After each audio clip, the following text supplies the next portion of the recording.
Dans Solo Leveling, après que Jin ait échangé sa place avec son soldat d'ombre dans le quartier, il invoque Kaizel et vole jusqu'à l'hôpital pour voir sa mère. Si t'es pas encore abonné, n'hésite pas à le faire, et merci à Chimène, Noé et Umar, les 3 derniers abonnés.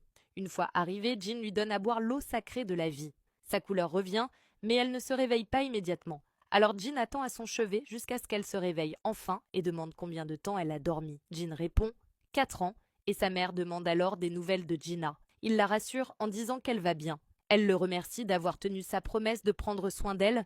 À ce moment-là, elle attrape la main de Jin et dit « Ça a dû être difficile ». Jin fond en larmes et répond « Oui ». Le lendemain matin, Gina éclate en sanglots et serre sa mère dans ses bras.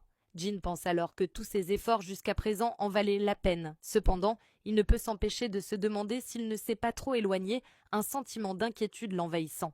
Il vérifie son téléphone, voit une avalanche de notifications et découvre une actualité sur un monstre volant dans le ciel nocturne. Il reçoit ensuite un appel du président Gogun Yi qui lui demande s'il est au courant des nouvelles. Déconcerté, Jin s'excuse en disant qu'il fera plus attention la prochaine fois. Mais le président ne comprend pas de quoi il parle. Jin lui demande alors ce qui se passe, expliquant qu'il revient d'un endroit sans réseau.